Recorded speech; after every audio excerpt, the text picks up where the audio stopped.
এরা মুসলমান নবীর উম্মতের দল। আল্লাহ বলা মানুষের সহবতে গেলে মানুষ দামি হয়ে যায়। আর ওই যে চরমনার একজন কালো মানিক ছিল, মরহুম ফজলুল করিম রহমাতুল্লাহ আলাই, ওনার জীবনীর মধ্যে আসছে, এরে মুসলমান বাবা, উনি বরিশালে এক জায়গায় ওয়াজ করতে গেলেন। ওই এলাকার মধ্যে ছিল একজন বড় ডাকাত, নাম ছিল তার মমতাজ। ডাকাতি করার জন্যে সব কিছু রেডি কইরা, কমপ্লিট কইরা রাতের আধারে বের হইয়া ডাকাতি করবি। কিন্তু হঠাৎ করে তাকায়া দেখি রাস্তা দিয়া টুপিওয়ালা যায়, দাড়িওয়ালা যায়। জিজ্ঞেস করে, ভাই তোমরা কই যাইবা? কয়, আরে চরমনার কালো মানিক মরহুম ফজলুল করিম আসছে বয়ান করতে, আমরা আল্লাহওয়ালা মানুষটার বয়ান শুনতে রওনা দিছি। তো চোরাই ডাকাত বলতেছে, এখনো তো রাত বেশি হয় নাই, এখন তো গেলে ধরা খাইয়া ফেলাবো, এখন যাওয়ার দরকার নাই, যেহেতু আর পরে যামু। তো হুজুরের একটা ওয়াজ শুনেই গা, আরে বড় করে কোন সুবহানাল্লাহ সুবহানাল্লাহ। এ মুসলমান বাবাজির আরে আমার, ওই মমতাজ ডাকাত আল্লাহ বলার ওয়াজ শোনার জন্য রওনা হয়ে গেলেন। ওয়াজ শোনার জন্য যখন রওনা হয়ে গেলেন, আপনারা যেমন মাঠের মধ্যে দামি মানুষ, জ্ঞানী মানুষ, শিক্ষিত মানুষ, সম্পদওয়ালা মানুষ, ক্ষমতাওয়ালা মানুষ, ইজ্জতওয়ালা মানুষ, যে যেখানে জায়গা পাইছেন সেখানেই বসে গিয়েছেন। এই মমতাজ ডাকাত এক কর্নারে গিয়া বসিয়া মরহুম পিসাব হুজুরের বয়ান শোনা শুরু করে দিলেন। আরে ওই দিন আল্লাহর বান্দা জান্নাত জাহান্নামের এমন বয়ান দিছেন, মাঠের মানুষগুলো গইরায়া গইরায়া বয়ান শুনিয়া কান্না শুরু করে দিল। আরে ডাকাইতের মনটা এমন নরম হইছে, তার চোখ দিয়া গড়ায়া গড়ায়া পানিগুলো পড়া শুরু হয়ে গেছে। যখন আল্লাহর ওলি মুনাজাত দিয়া মাহফিলটা শেষ করে দিলেন, এই মমতাজ ডাকাত হুজুরের পাশে গিয়া কয়, হুজুর আপনার সঙ্গে একটু কথা বলতে চাই। কয়, কি কথা বলবা? কয়, আজকে যত ওয়াজ করছেন দেখলাম আপনি আমার বিরুদ্ধে ওয়াজ করছেন। আজকের বয়ান যা করছেন এটা আমার বিরুদ্ধে করছেন। হুজুর ডাকাতির কথা বললেন, আমি তো ডাকাতি করি। ও হুজুর আপনি জিনার কথা বলেছেন, আমি তো জিনাও করি। ও হুজুর আপনি বলেছেন যারা সুদ খায় ঘুষ খায়, আমি ওই কাজগুলোও করি। মরহুম হুজুর ডাক দেখে, বাবা তোমারে তো আমি চিনি না, তোমারে কোনো দিন দেখি নাই, তোমার বিরুদ্ধে আমি কেন ওয়াজ করবো, কেন কথা বলবো? কয়, হুজুর আপনার বয়ান আমার কলিজার মধ্যে এমন লাগছে হুজুর, আমি তওবা করার জন্য আপনার সামনে এসে হাজির হয়ে গেছি। ও হুজুর আমি যদি এখন তওবা করি, বাকি জিন্দগিটা ইবাদত দিয়া কাটাইয়া দেই, আল্লাহ আমারে মাফ করবেনি। ও হুজুর না বুঝি আমি ডাকাতি করেছি, সন্ত্রাসী করেছি, সুদ খাইছি, ঘুষ খাইছি, জিনা করছি, এমন সুন্দর বয়ান তো আমি জীবনে কোনোদিন শুনি নাই গো হুজুর। আপনি যেই বয়ান দিয়েছেন আমার মন বলে জান্নাত জাহান্নামটা আমার চোখের সামনে ভাসমান হয়ে গেছি। হুজুর জাহান্নামের আগুন এত কঠিন, ও হুজুর কোন হুজুর তো আমার এমন করে বয়ান করে শোনায় নাই। ও হুজুর আল্লাহ আমারে মাফ করবেনি? কয়, হ্যাঁ তোমারে আল্লাহ মাফ করে দিব। সুবহানাল্লাহ জোরে বলে। কয়, আল্লাহ আমার গুনাহ মাফ করবেনি? কয়, তোমার গুনাহ যদি পাহাড় বরাবর হয়ে যায়, সাগরের ঢেউয়ের ফেনা বরাবর হয়ে যায়, তোমার গুনাহ যদি আসমান জমিনের মাঝখানের জায়গা বরাবর হয়ে যায়, তুমি যদি আল্লাহরে আল্লাহ বলিয়া ডাক দিতে পারো, আমার আল্লাহ তোমার সব গুনাহ খতা মাফ করিয়া দিবি। ওই মমতাজ ডাকাত কয়, হুজুর আমার তওবা করাইয়া দেন। আরে মুসলমান সিলেটের কালু ডাকাত, সে বলে আমি অনেক পীরের দরবারে গিয়েছি কিন্তু আমার ভালো লাগে নাই। আমার এলাকার লোকেরা ধৈরা যখন আমার চরমনার হুজুরের কাছে নিয়ে গেছি, যারা ইউটিউব চালান লিখবেন মুসলমান কালু মাস্তান, লেখা আপনি চার্জ দিবেন, দেখবেন কালু মাস্তান ভাইসা উঠবে। ওই কালু মাস্তান বলে আমি অনেক পীরের দরবারে গেলাম, ওইখানে যাওয়ার পরে আমার ভালো লাগে নাই, আমার এলাকার কিছু চরমনার মুরিদার আমার ধৈরা নিয়ে গেল, আমি ওইখানে 3 দিন সময় কাটাইলাম, বয়ান শুই না আমার কলিজা শীতল হয়ে গেছি। ওইখান থেকে আমার বড় বড় চুল ছিল, আমি চুলগুলো কাইটা বালাইছি, বড় বড় মুখ ছিল, মুখগুলো কাইটা বালাইছি। ওই ময়দানে বৈশা নিয়ত করছি দাড়ি আর কাটুম না। আমি ওই ময়দান থেকে লম্বা জুব্বা গায়ে দিয়েছি, পাগড়ি কিনেছি, 5 কল্লি টুপি কিনা আমি এখন কালো মাস্তান। আরে কালো মাস্তান নাই, আমি এখন তাহাজ্জুদ পড়ি, আমি এখন আউয়াবিনের নামাজও পড়ি, এশরাকের নামাজও পড়ি, সিজদা দিলেই আমার মজা লাগে। 2 বেলা আল্লাহর জিকির করলে বড় ভালো লাগে। এই মুসলমান নবীর উম্মতের দল, চিনল যারা কিনল তারা, চিনে নাই যারা কিনে নাই তারা, রসুল চিনবে যারা আল্লাহ পাবে তারা, আমার আল্লাহ পাবে যারা পরকালের জান্নাত পাবে তারা। জোরে কোন মারহাবা। এ মুসলমান নবীর উম্মতের দল, ওই মুমতাজ ডাকাত তওবা করেছে, বলে হুজুর আমি আর ডাকাতি করব না। ও হুজুর আমার আল্লাহকে আমারে মাফ করবে নি? কয় হ্যাঁ তোমার আল্লাহ তোমারে মাফ করে দিব, তবে একটা দাওয়াত, আমার চরমনার ময়দানে বৎসরে 2 বার মাহফিল হয়, তুমি একটা মাহফিলে হইল যাইও, 3 দিন ওইখানে থাইকো, তোমারে দাওয়াত দিয়ে গেলাম। ও মুসলমান মুমতাজ ডাকাত কয় আমি যখন ময়দানে গেলাম, আরে ময়দানে জিকিরের আওয়াজ, লা ইলাহা ইল্লাল্লাহ বলিয়া যখন ধাক্কা দেয়, ময়দানটা কাঁপিয়া উঠি। আমার মাওলার নাম নিয়ে মানুষগুলো পাগল পরা হয়ে যায়। জাহান্নামের কথা বললে মানুষের চোখ দিয়া গড়ায় গড়ায় পানিগুলো পড়ে, আরে জান্নাতের নিয়ামতের কথা বললে মন বড় হয়ে যায়। এই মুসলমান বলেন 3 দিন আমি ওইখানে ছিলাম, এখন ওইখান থেকে এসে আমি তওবা করিয়া নামাজ শুরু করিয়া দিলাম, ডাকাতি অস্ত্রগুলো নদীতে বালাইয়া দিলাম, ডাকাতি আর করি না। কিন্তু কি বুঝলাম না, কয়েকদিন পরে আমার এলাকার মধ্যে একটা ডাকাতি হয়েছে। কে ডাকাতি করছে আমি জানি না, কিন্তু মামলার আসামি 1 নম্বরটা আমি। কে ডাকাতি করছে আমার জানা নাই, কিন্তু 1 নম্বর আসামি দিয়েছে মুমতাজ ডাকাতের। কিন্তু এখন মুমতাজ ডাকাতের মুখে দাড়ি, মাথার মধ্যে টুপি, পাগড়ি এবং লম্বা জুব্বা। সুবহানাল্লাহ, জোরে কর। এখন এই মুমতাজ ডাকাতের দইরা থানাত নিয়ে গেছে। মুমতাজ ডাকাত, লেবাস তো ভালোই ধরছ, ডাকাতি করলা কেন? কয় স্যার আমি ডাকাতি করা অনেক আগের থেকে বন্ধ করে দিছি। ভালো করে সাইজ করলেই সব বার হয়ে যাবে না ডাকাতি। কয় যদি মিল্লা করছো, কেমনে কেমনে করছো? তখন হ্যান্ডকাপ লাগাইয়া মুমতাজের লয়ে গেছে থানার মধ্যে নেওয়ার পরে এখন ফরমান জারি হয়েছে, ডাকাতির নিয়ে পিটাও। মুমতাজ ডাকাত ডাক দিয়ে কয় স্যার পিটাইবার আগে আমারে 5 মিনিট সময় দিবেন। কেন? আমি ওযু করে 2 রাকাত নামাজ পড়ব, তারপরে আমারে পিটাইয়েন। আমি আমার মাওলার সাথে একটু বুঝা পরামর্শ করে লই। মুমতাজ ডাকাত ডাক দিয়া ওযু করলাম, 2 রাকাত নামাজ পড়লাম, নামাজের সিজদায় গিয়ে আল্লাহরে ডাক দিয়ে বললাম, আল্লাহ আমি এখন বুঝাইলেও ও সিদারোগা বুঝবে না, কিন্তু আমি তো ডাকাতি করি নাই। আল্লাহ আমি কেমনে বুঝাবো? তুমি তো আমার মালিক, তুমি এদেরকে বুঝাইয়া দিও। আল্লাহ তুমি আমারে সাহায্য করিও, আল্লাহ তুমি আমারে নুসরত করিও, সাহায্য করিও। 2 রাকাত নামাজ শেষ করিয়া যখন পুলিশের সামনে আসছে, পুলিশ বলে এখন তোমার উপরে অত্যাচার শুরু হবে। কয় স্যার মাইরের আগে আমার আর একটা কথা। কয় কি কথা? কয় স্যার গো পিটাইবার আগে আমি আমার জুব্বাটা একটু খুইলা লই। আর একটু জোরে কন্যা সুবহানাল্লাহ। কয় মাথার পাগড়ি একটু খুইলা নেই, টুপিটা খুইলা নেই। ওসি ডাক দিয়া কয় এ মিয়া পাঞ্জাবি থাকলে তো 2-1টা পিটা দিলি, পাঞ্জাবির মধ্যে লাগলে গায়ে আঘাত কম লাগবে। ওই মুমতাজ ডাকাত ডাক দিয়ে কই স্যার এই জুব্বা তো আমার না, এই জুব্বা হলো মদিনাওয়ালার জুব্বা। আমারে যত পিটানের দরকার পিটান, এই জুব্বার মধ্যে একটা বেতের আঘাত লাগতে দিব না। আপনারা যখন আমার হাত পায়ে বেরি লাগাইয়া পিটাইবেন, হয়তো পিটাইতে পিটাইতে মাথায়ও আমার পিটুনি লাগতে পারে, আমি এই টুপির মধ্যে আঘাত লাগতে দিব না, এই পাগড়ির মধ্যে আমি আঘাত লাগতে দিব না। দারোগায় ডাক দিয়া কই রে, সে যেমনি বলতেছে মনে হয় সে ডাকাতি করে নাই, সে মনে হয় ডাকাতি করে নাই।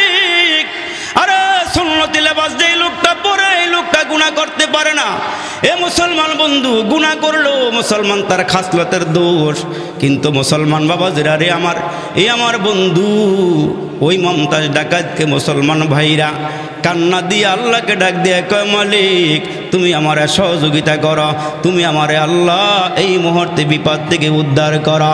এরে নবীর উম্মতের দল হেদায়েত এমন করে ঢুকছে তার কলিজার ভিতরে, সে সব পাপ ছাইরা দিছে। এই জন্য আল্লাহ ডাক দেয় কয়, নবী গো আপনি ওয়াজ করেন, ওয়াজ করার দায়িত্ব আপনার, আর মানুষের সিনাগুলোকে পরিবর্তন করে দেওয়ার দায়িত্ব আমি আল্লাহর। এ মুসলমান, বুখারী শরীফের হাদিসের মধ্যে আসছে আল্লাহ রসুল বলেন, বাইনা ইসবাইনে রহমা, আল্লাহর কুদরতি দুই আঙ্গুলের মাঝখানে হইল বান্দার কলব। আল্লাহ বলেন যেদিকে ইচ্ছা আমি সেদিকে ঘুরাইতে পারি। আমার আল্লাহ ডাক দেয়, নবী গো আপনার দায়িত্ব দাওয়াত দেওয়া, আপনার দায়িত্ব মানুষগুলোকে আমার দিকে আহ্বান করা, আর ওই মানুষগুলোকে আমার পথে ডাইকা নেওয়ার দায়িত্ব হলো আমি আল্লাহর। এই জন্য আল্লাহ ডাক দেয়, নবী গো চিন্তার কোনো কারণ নাই, অস্থির হওয়ার কোনো কারণ নাই।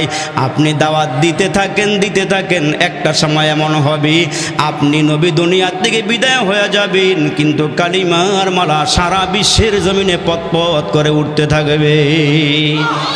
ও নবী, আপনি কোরআন নিয়ে কষ্ট করেছেন, এই কোরআন পড়তে গিয়ে কত মার খাইছেন। ও নবীজি, মক্কার জমিনে মানুষগুলো আপনারে থুতু মারছে, ও নবী রাস্তার মধ্যে কাটা পুতিয়া রাখছে। ও গো নবীজি, সেজদার মধ্যে গেলে আপনি ঠিক মতো সেজদাও করতে পারেন নাই, আপনার গলার মধ্যে ওটের পচা নারী বুড়িগুলো পেঁচাইয়া রাখছি। নবীজি সিজদার থেকে মাথা উঠাইতে পারে না, সাহাবীরা দুর্বল, আওয়াজ করে কথা বলতে পারে না। এরে মুসলমান, নবীর একজন সাহাবী হযরত আব্দুল্লাহ ইবনে মাসউদ বলেন, আমি তাকায়া দেখি আমার নবী খানায়ে কাবার কিনারায় সিজদার মধ্যে পড়ে আছি।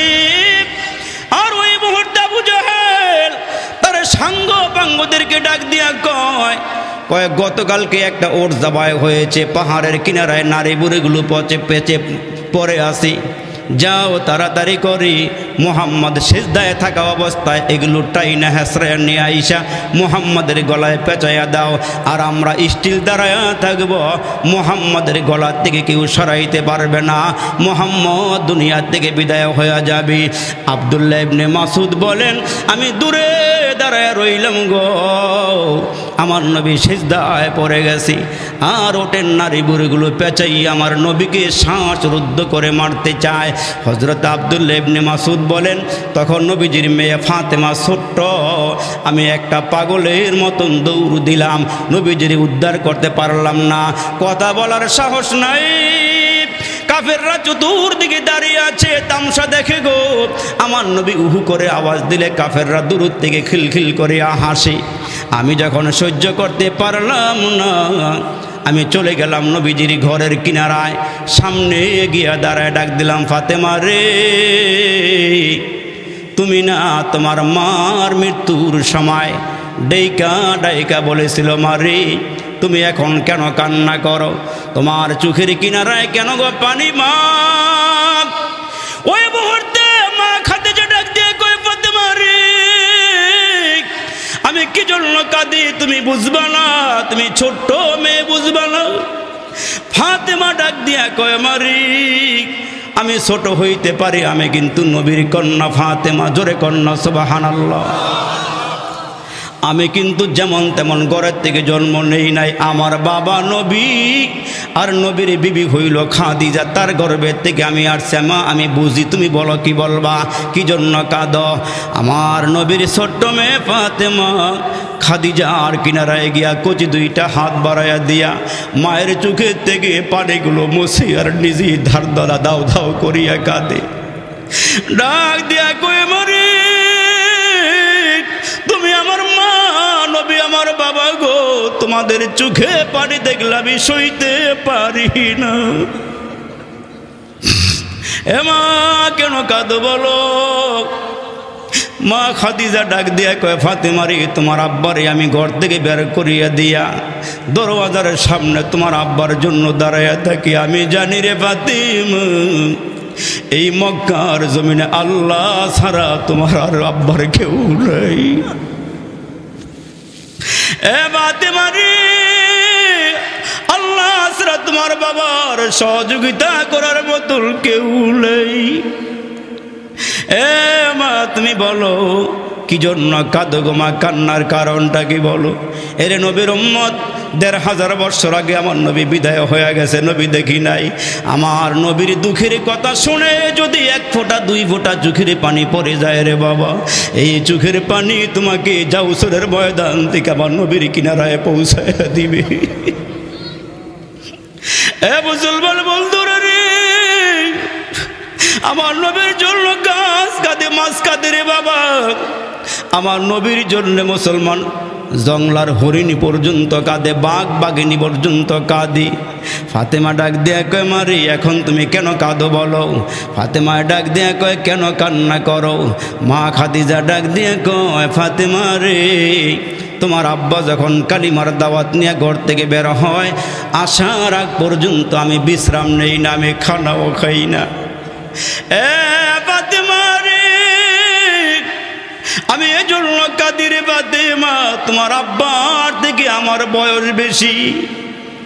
এ ফাতেমা, কোন সময় জানি আমি দুনিয়ার থেকে বিদায় হয়ে চলে যাই, আমি এজন্য কাঁদি। আমি মরে গেলে তোমার বাবারে কে দেখা দেখা রাখবি? কে তোমার বাবারে পাহারা দিবি? ছোট্ট মেয়ে ফাতেমা কচি কণ্ঠে ডাক দেয়া কয়, মারি তোমার চোখে পানি দেখলে আমি সইতে পারি না, মা তোমার চোখের পানিগুলো মুছে ফেলো। আমি ওয়াদা করতেছি গো মা, যে কয়দিন দুনিয়াতে আমি বাঁচব, দুনিয়ার কেউ না দেখলো আমি আমার বাবারে দেখা দেখা রাখব। হযরত আব্দুল্লাহ ইবনে মাসউদ বলেন, আমি একটা দৌড় দিলাম, দৌড়াইয়া যখন আমি আমার নবীর ঘরের কিনারায় দাঁড়াইলাম, দরওয়াজায় গিয়ে আওয়াজ দিলাম। ঘরের ভিতর থেকে কচি কণ্ঠে ফাতেমা ডাক দিয়া বলেন, কি? আল্লাহর নবীর সাহাবী হযরত আব্দুল্লাহ ইবনে মাসউদ বলেন, আমি আব্দুল্লাহ ইবনে মাসউদ। কি জন্য আসছেন?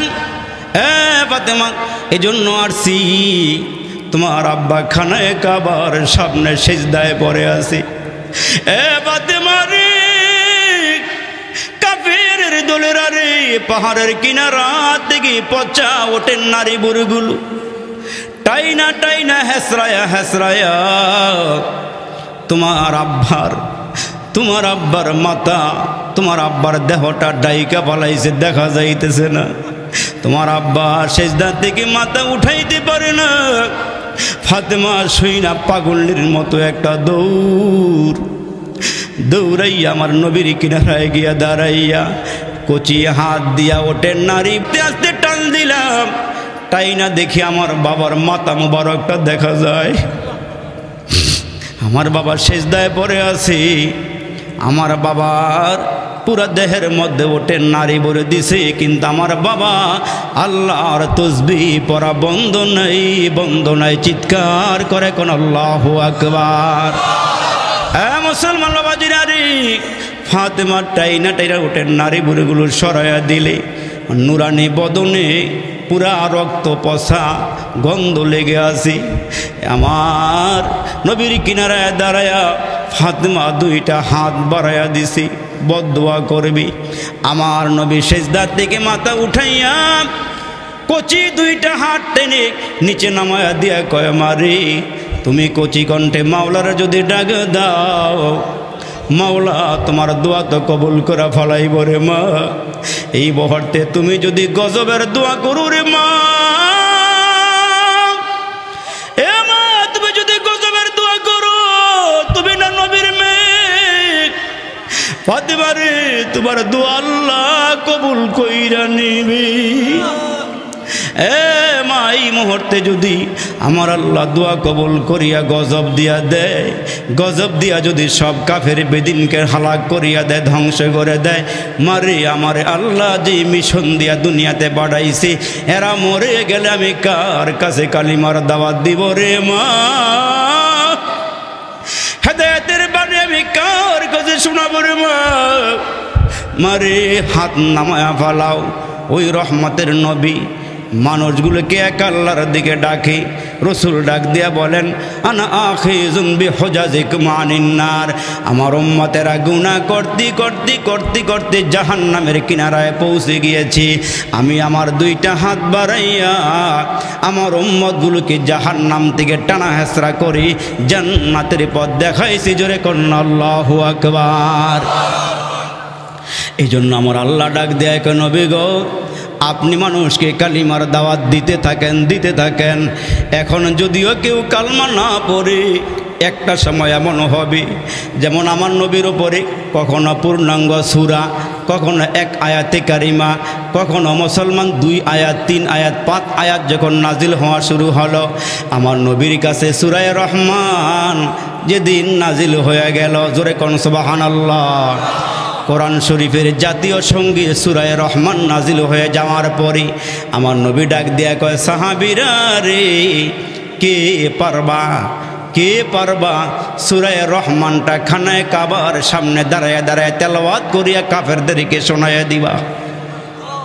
কোন সাহাবী সামনে আগায় না, কারণ কোরআনের আয়াত শুনাইলে কাফেররা মারে, পাথর মারে, ইট মারে, চর মারে, থাপ্পড় মারে, কেউ সামনে আগায় না। জীবনের হুমকি নিয়ে আসে, কেউ সামনে যেতে চায় না। ওই যে নামটা বললাম হযরত আব্দুল্লাহ ইবনে মাসউদ, বকটারে টান করে দাঁড়ায়া কয়, নবী গো, এই সূরাটা আমার মাধ্যমে খানায় কাবার সামনে তেলাওয়াত হবে। আমি আল্লাহ ছাড়া কাউকে ডরাই না, কাউকে ভয় পাই না। डरते नहीं दुनिया में मुसलमान किसी से, डरते नहीं दुनिया में मुसलमान किसी से, जब दिल में है दौलत ईमान नबी से। जोरे कोन अल्लाहु अकबर। तलवार पकड़ हुए निकल मैदान आसिर, दुश्मन के मुकाबल तो लगा नारा तकबीर। तो मर्द मुसलमान हो, तू मर्द मुसलमान, एक हाथ में तलवार है एक हाथ में कुरान। नहिक मोरा बुग বিলাসের শাহাদাত ছিল কাম্য মোদের, নহিক মোরা বুগ বিলাসের শাহাদাত ছিল কাম্য মোদের। ভিখারির বেশে খলিফা যাদের শাসন করিলেন আধা জাহান, মোরা সেই মুসলমান। আল্লাহু আকবার। এ মুসলমান বাবাজিরা, সাহাবী দাঁড়ায় গেলেন, হুজুর আমার কোনো ভয় নাই, আমি আল্লাহর কথাগুলো মানুষকে শোনাবো। জোরে কোন সুবহানাল্লাহ, আর একটু জোরে কর না সুবহানাল্লাহ। এখন তো মুসলমান দলের লোকের বিরুদ্ধে কথা কইলে মেজাজ গরম লাগে, আব্বার বিরুদ্ধে কথা বললে মেজাজ গরম লাগে, মায়ের বিরুদ্ধে কথা বললে মেজাজ গরম লাগে, পীরের বিরুদ্ধে কথা বললে মেজাজ গরম লাগে। আমরা যুবক যারা আছি, আমরা কোরআন প্রেমিক যারা আছি, আমরা নবী প্রেমিক যারা আছি, মাঝে মাঝে আমার নবীর নিয়ে কটূক্তি করা হয়, মাঝে মাঝে আমার নবীর গালিগুলুজ করা হয়। আজকের এই জাউচরের ময়দান থেকে নবী প্রেমিকারা দুইটা হাত উঁচু করে আল্লাহর দেখাই দেবেন আর বলবেন, আল্লাহ জীবন যদি দিতে হয় প্রয়োজনে গায়ের তাজা রক্ত দেওয়া হইল, আমার নবীর সম্মানকে রক্ষা করব। কারা কারা তৈয়ার? দু হাত উঁচু করে আল্লাহরে দেখান। নারায়ে তাকবীর, নারায়ে তাকবীর। আল্লাহ সবগুলো হাত কবুল করো। জোরে কোন আমিন। আর একটু জোরে বলেন আমিন। আমাদের একটা স্লোগান হবে, আমরা হচ্ছি রসুল সেনা, ভয় করি না বুলেট বোমা। জোরে বলেন ঠিক না বেঠিক? আমরা নবীর জন্য প্রয়োজন হলে জীবন দিয়ে দিব, নবীর জন্য আমরা ময়দানে ঝাঁপিয়ে পড়ব। ঠিক কিনা? জোরে আওয়াজ করে বলে। আমার মুসলমান ভাইরা, সাহাবী দাঁড়ায় গেলেন। একজন সাহাবী নাম হলো হযরত আব্দুল্লাহ ইবনে মাসউদ। হুজুর এটা আমার দ্বারা সম্ভব, আমার জীবন বাজি রেখে হলেও আমি খানায়ে কাবার সামনে গিয়া সূরা রহমানটা তেলাওয়াত করে কাফেরদেরকে শোনাইয়া দিব। জোরে কোন সুবহানাল্লাহ। রাসূল বললেন, পারবা? মার খাইতে হইব। হুজুর রেডি আছি ইনশাআল্লাহ। জোরে কোন না সুবহানাল্লাহ। হুজুর আমার মারবে, পিটাবে। হুজুর আমার কোনো অসুবিধা না, আমি জানি জীবন গেলে জীবন পাওয়া যাবে, ইমান গেলে ইমান পাওয়া যাবে না। ইমানের তাকাজে আমি সামনে আগাইতে চাই। নসরত করার মালিক কে? সাহায্য করার মালিক কে? বুকে হিম্মত নিয়ে সূরা রহমান নিয়ে খানায়ে কাবার সামনে দাঁড়ায় গিয়েছে। আমার নবীজি হযরত আব্দুল্লাহ ইবনে মাসউদকে বের করে দিয়া একবার গুজরাতে যায়, আবার বাহিরে, আবার ঘরে ঢুকে, আবার বাহিরে। অস্বস্তিকর অবস্থায় রসুল পেরেশান হয়ে গেছেন, সাহাবিরে পাঠাইলাম, না জানি কি হয়। সাহাবি জীবন বাজি রেখে চলছে তো চলছেই, খানায় কাবার সামনে গিয়া সূরা রহমান তেলাওয়াত শুরু করে দিচ্ছে।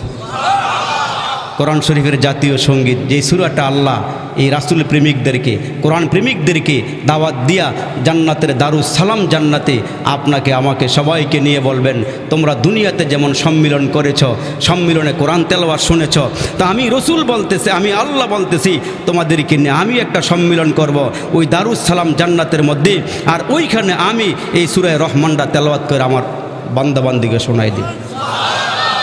আর একটু জোরে কর না সুবহানাল্লাহ। ওইখানে কি মজা লাগবে, কি স্বাদ লাগবে। আল্লাহু আকবার। দাউদ নবীকে দিয়ে আল্লাহ শুরু করবেন, তারপরে আমার নবী পড়বেন, তারপরে এই সূরা রহমান, এটা একটা শব্দ আল্লাহ বাড়াইয়া দিয়া আজকে আমরা পড়ি আর রহমান আল্লামাল কোরআন খলাকাল ইনসান, কিন্তু আমার নবী জান্নাতের মধ্যে একটা শব্দ বাড়াইয়া দিয়ে বলবেন আনার রহমান। সুবহানাল্লাহ, জোরে কর। আনার রহমান, আমি তোমাদেরকে রহমান, তোমাদেরকে আমি তেলাওয়াত করে শোনাইতেছি। আল্লাহু আকবার। তা আব্দুল্লাহ ইবনে মাসউদ জীবন বাজি রেখে, কি বাঁচলে গাজী, মরলে শহীদ, শহীদের তামান্না প্রত্যেকটা মুসলমানকে রাখতে হবে। রসুল বলেছেন মাম্মাতা ওয়ালাম ইয়াগজু ওয়ালাম ইউহাদ্দিস বিহি নাফসাহু মাতা আলা শুবাতিন মিনান নিফাক। যারা শহীদের তামান্না রাখে না যে আমার মরণটা শহীদের মরণ হোক, সে মুনাফেক অবস্থায় মরল, রসুল কয় তার জন্য আমার কোনো আফসোস নাই। নাউজুবিল্লাহ, জোরে বলেন। যেন মরতে যেহেতু হবে, কোরআনের পক্ষে মরব, আলেম ওলামার পক্ষে মরব, নবীর পক্ষে মরব, দ্বীনের পক্ষে মরব। জোরে বলেন ঠিক না বেঠিক? যেটা আমাদের একদিন মরতেই হবে, আমরা কোরআনের জন্য মরব, ঠিক কিনা? জোরে আওয়াজ করে বলে। তা সাহাবি গিয়েছেন, দাঁড়ায় গেছে, দাঁড়াইয়া উলি জীবন বাজি রেখে তেলাওয়াত শুরু করেছেন। আল্লাহু আকবার। সাহাবি যখন তেলাওয়াত শুরু করছেন, আরে সাহাবিদের কণ্ঠে আল্লাহ এত মজা, এত স্বাদ ঢুকাইয়া দিয়েছেন, তেলাওয়াত শুনলেই কাফেররা পঙ্গপালের মতো দৌড়াইয়া চতুর্দিকে চুপি চুপি চিপায় চাপায় এদিকে সেদিকে দাঁড়ায় কোরআন তেলাওয়াত শুনতো। জোরে কর সুবহানাল্লাহ। সূরা রহমানের তেলাওয়াত যখন শুরু হয়েছে, আবু জাহেল্লায় খবর পাইছে, আওয়াজ পাইয়া এক কিনারায় দাঁড়ায়া দাঁড়ায়া কোরআন তেলাওয়াত শুনতেছে আর বলতেছে পড়া মজা লাগতেছে তো, পড়া শেষ হোক, তারপরে যা করার করব। কিন্তু আল্লাহু আকবার, আল্লাহ পাক এই সূরা ওনার দ্বারা কেন পড়াইছেন, এটার ভিতরে আল্লাহ পাক একটা হিকমত রেখে দিয়েছেন। সুবহানাল্লাহ, জোরে বলে। আমার আল্লাহর তো হিকমত, ওই হিকমত আমার নবীরে শিক্ষা দিয়েছেন। এই জন্য নবীজি জিহাদের ময়দানে গেলে রসুল বলতেন বাথরুম কম বানাইবা আর চুলা বেশি বানাইবা। সাহাবীরা কয় হুজুর বাথরুম কম বানানোর উদ্দেশ্য কি আর চুলা বেশি বানানোর উদ্দেশ্য কি? কয় চুলা বেশি বানাইলে যারা গুপ্তচর কাফেরের পক্ষ থেকে আইসা দেখে আমরা কোন অবস্থায় আছি, চুলা বেশি জ্বললে এরা মনে করবে কত সাহাবী জেনে আইছে, সাহাবীকে কত রান্না হইতেছে। আর বাথরুম কম করে বানাইয়া লাইন ধরে খাড়ায় থাকলে এরা মনে করবে কত মানুষ জন্য আইছে। জোরে কোন সুবহানাল্লাহ। নবীর এই হিকমত ছিল। আল্লাহু আকবার, জোরে বলেন।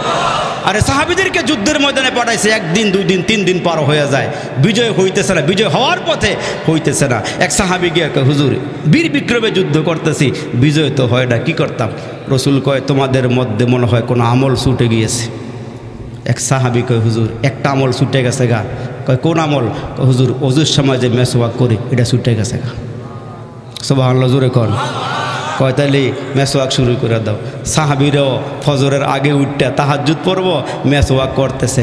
আর কাফেরদের পক্ষ থেকে গুপ্তচর আইসি দূরের থেকে ফলো করে দেখে একটা করে গাছ লইয়া মেসওয়াক করতেছে সাহাবীরা। আর জোরে কর সুবহানাল্লাহ। কাফেরদের চোখে মেসওয়াককে আল্লাহ গাছ বানাইয়া দেখায় বলতেছে, কাফেররা কয় থাকবি না ভাগবি, থাকবি না ভাগবি। এরা দৌড়াই গিয়া কয় দেখাইছে মোহাম্মদের উম্মতেরা যে গাছ লইয়া দাঁত দাঁড়াইতেছে, আস্তা খাই লাগবে। জোরে কন সুবহানাল্লাহ, সুবহানাল্লাহ, জোরে কন। আস্তা খাইয়া বলাইব, তাড়াতাড়ি করে ভাগ। আল্লাহু আকবার, আল্লাহু আকবার, সুবহানাল্লাহ, সুবহানাল্লাহ। তো সাহাবী গিয়া কোরআন শরীফ পড়তেছে, পড়া শেষ। আবু জাহেল্লার সামনে দাঁড়ায় বলে তোমার এত বড় সাহস দিল কাটায়, চেয়ার আমগো, গদি আমগো, পুলিশ আমগো, র্যাব আমগো, বিডিআর আমগো, সব প্রশাসন আমগো। মোহাম্মদের অস্ত্র নাই, মোহাম্মদের ঘরের চুলার মধ্যে আগুনে জ্বলে না, খানা ওই নাই, পেট পিট একলাগা লাগিয়া রয়েছে, ক্ষমতা আমগো, বাহাদুরি আমগো। এত বড় আস্পর্ধা মোহাম্মদের, আমাদের বাপদাদার ধর্মের মধ্যে চুনকালি লাগাইয়া এক আল্লাহর দাওয়াত দিব অসম্ভব। লাগাইছে এক থাপ্পড়। নাউজুবিল্লাহ, জোরে কর। সাহাবীর কানপট্টি বরাবর একটা থাপ্পড় দিয়ে কান্ডা ফাটায় ফেলেছে। কান যখন ফাইটটা গেছে, রক্ত বার হয়ে গেছে, আব্দুল্লাহ ইবনে মাসউদ প্রতিবাদ করার সুযোগ নেই, তার কারণ ক্ষমতা এরা। এখন কান পুটিতে ধইরা আব্দুল্লাহ ইবনে মাসউদের চোখের মধ্যে পানি, হাইটা হাইটা আমার নবীর সামনে আসছে। নবীর তো আগের থেকেই টেনশনে আছে, একবার ঘরে যায় আবার বাইর হয়। মুসলমান ভাইরা রে আমার, হুজুরে পুর নূর সাল্লাল্লাহু আলাইহি ওয়াসাল্লাম একবার হুজরাতে আবার বাগিরে সাহাবীর জন্য পেরেশান হয়ে গেলেন। দূরের থেকে আমার নবী তাকায়, দেখে গো সাহাবীর দুই চোখের মধ্যে পানি, আবার কান দিয়া রক্ত পড়তেছে। এই দৃশ্যটা দেখে আমার নবী রহমাতাল লিল আলামিনের চোখের মধ্যে পানি এসে গিয়েছে। সাহাবীও কান্দি, আমার নবীও কান্না করি, দুজনের চোখের মধ্যে পানি আর পানি। এই মুহূর্তে আল্লাহ ডাক দেয়, জিবরাইল রে, সিদরাতুল মুনতাহা থেকে পাখাগুলো বাড়ে দিয়া নবী আর সাহাবীর মাঝখানে দাঁড়ায় একটা হাসি দিবা। এইটা আবার কি কারবার? সাহাবীও কান্দে, নবীও কান্দে, আল্লাহকে তুমি কি একটা হাসি দিবা? জিবরাইল কাল্লা এইটা কে লেগা? এইটা এখন কইতাম না, আমার নবীরে মক্কা থেকে মদিনায় নেওয়ার পরে আমি এই খবরটা দিব। হ্যাঁ, জোরে বড় করে কোন সুবহানাল্লাহ।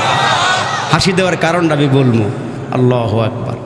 মুসলমান বাবাজিরা রে আমার, নবীও দাঁড়ানো, সাহাবীও দাঁড়ায় আছে, মাঝখানে জিবরাইল দাঁড়ায় ডাক দিয়ে কয়, আসসালাতু আসসালামু আলাইকা ইয়া রাসূলুল্লাহ।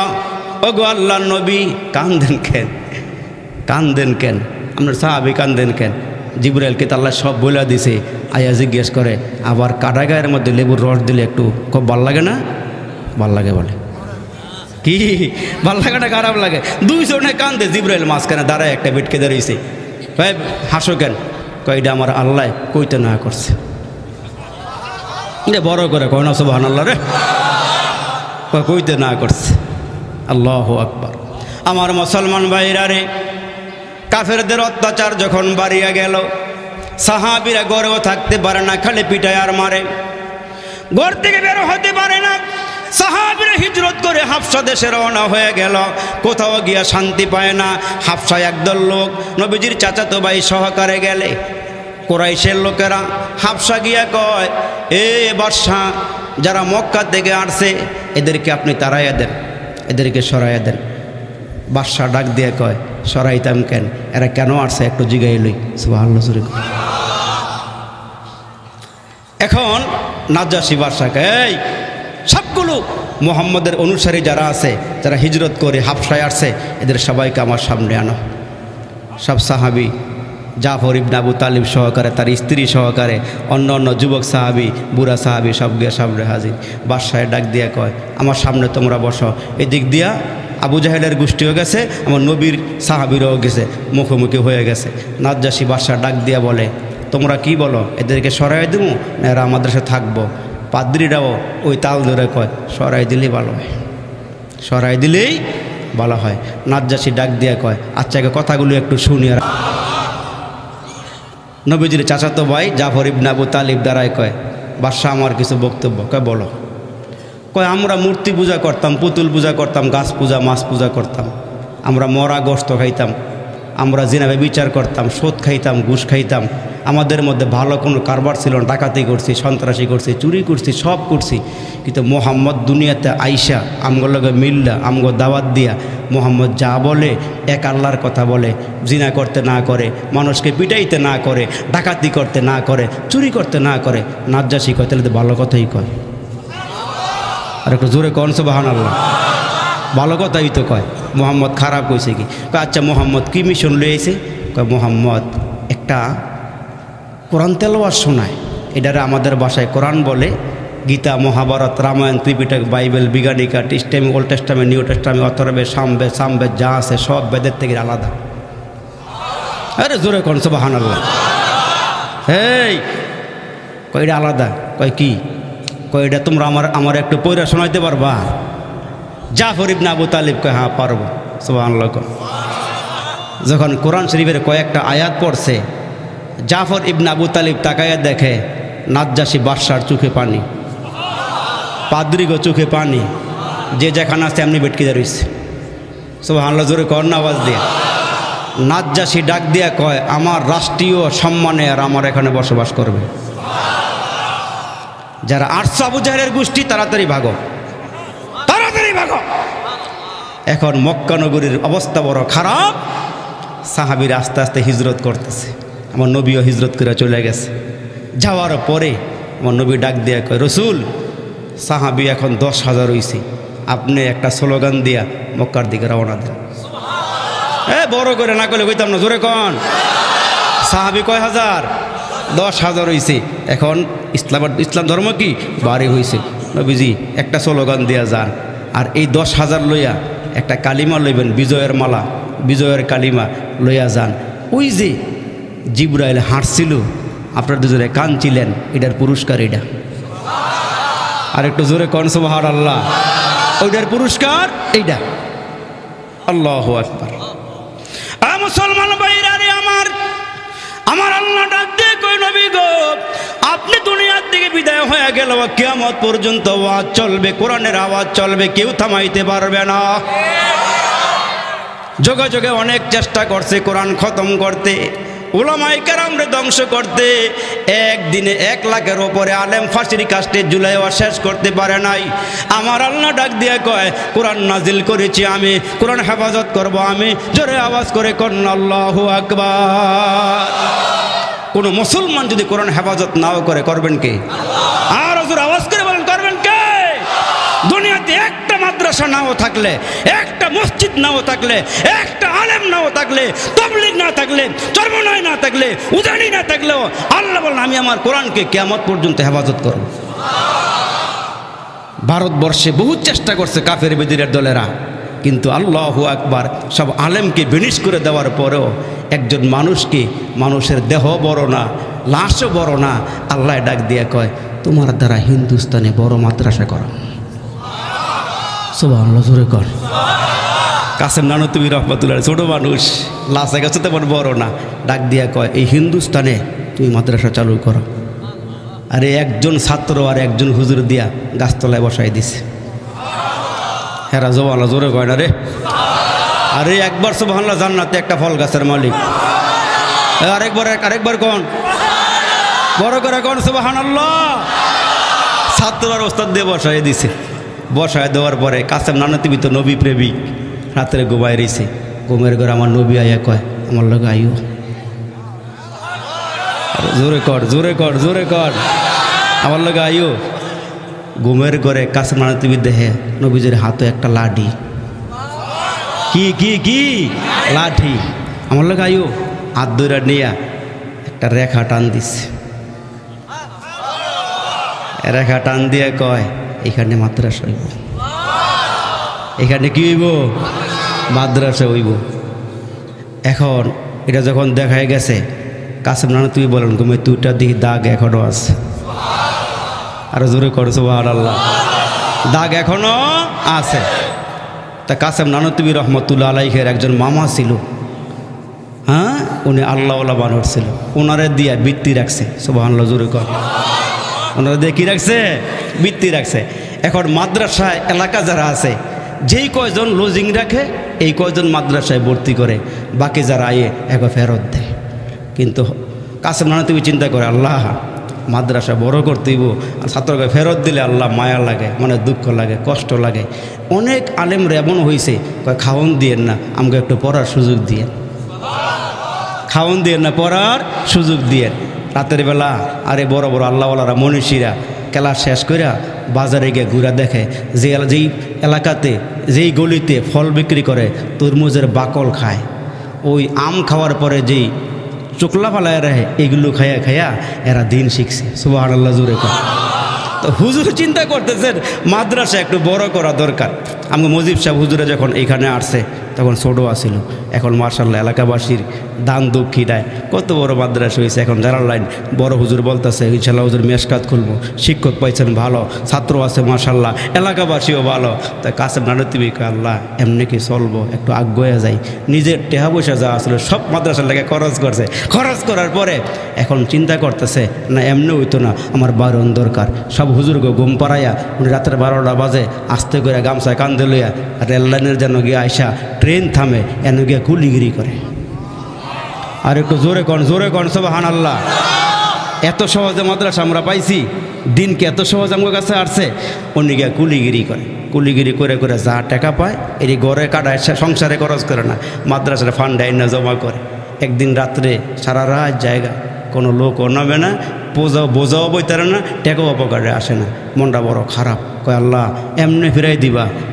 তাই আর দেখে ট্রেন থামছে শেষ বেলা আইসা, একজন নামছে দূরে গাড়িটি একটা লইয়া কাছে গিয়া কয় ভাই এই গাড়িটি কই নিবেন? কয় বাড়িতে নিব। কয় আমার দিয়া নিবেন? সুবহানাল্লাহ জোরে হাই মিয়া তোমার বডি মডি দিয়ে দেখা যায় আলগাই তার বইটা। কয় আপনি যদি একটু আলগাই দেন আমি নিতার মু ইনশাল্লাহ। জোরে কোন সুবহানাল্লাহ। আলগি দিয়ে দিলে নিতার মু আমি। নিতে পারবো তো? রাস্তা কিনে আবার বেঁকে যাইবা গা? কয় না পারো। আল্লাহর বলি কাসেম নানতুবিকে মাথার মধ্যে দিছে, লইয়া যায়। আর খ্রিস্টান কয় কিরে এই ছোটো বেটা এত বড় বোঝা নেয় কেমনে? বালাকের উকিতে চাইয়া দেহে মাথার থেকে সাইরেঙ্গুল উপরে। আর একটু জোরে কন সুবহানাল্লাহ। আল্লাহু আকবার। খ্রিস্টান সামনে গিয়ে খাড়ায় কয় এই পরিচয় কি, নাম কি? আমার নাম কাসেম। কটা করা হ কোন কাসেম তুমি? দেওবন্দের কাসেম? কয় হ্যাঁ। এই গাড়িটি তোমার লেগে আনছি, মাদ্রাসার লেগে আনছি। জোরে কন সুবহানাল্লাহ। এই গাড়িটি মাদ্রাসার লেগে আনছি, চলো মাদ্রাসা আমার গাড়ি আমার মাথার মধ্যে দাও। খ্রিস্টান গাড়িটি দিয়ে কয় আমার মুসলমান বানাই দেন। আর এরম করে করে মাদ্রাসা বাড়ছে। এটি নবীর ইশারার মাদ্রাসা। তুমি মাদ্রাসার জঙ্গিবাদ কইয়া তালেবান কই এই কই হেই কে বন্ধ করে দিবা। আল্লাহ কয় কোরআনের বাতি জ্বালাইছে আমি হেফাজত করব। আমি জোরে বলেন ঠিক না বেঠে? এই জন্য আল্লাহ পাক আমাদের মাননীয় প্রধানমন্ত্রী জবান দিয়ে বার করে দিছে। উনি একটা সময় কইছে যে কমি মাদ্রাসার মধ্যে কোনো জঙ্গি ট্রেনিং দেওয়া হয় না, এখানে কোনো জঙ্গিমুগি নাই, এখানে খাঁটি আল্লাহওয়ালা তৈরি হয়। সুবহানাল্লাহ জোরে আওয়াজ দিয়ে বলে। এরা অনেক ফিকির করে দেখছে, রাত্রেবেলা ঘুরে ঘুরে দেখছে হুজুররা উঠতে উজু করে কোরআন শরীফ পড়ে। সুবহানাল্লাহ জোরে কর, সুবহানাল্লাহ জোরে কর।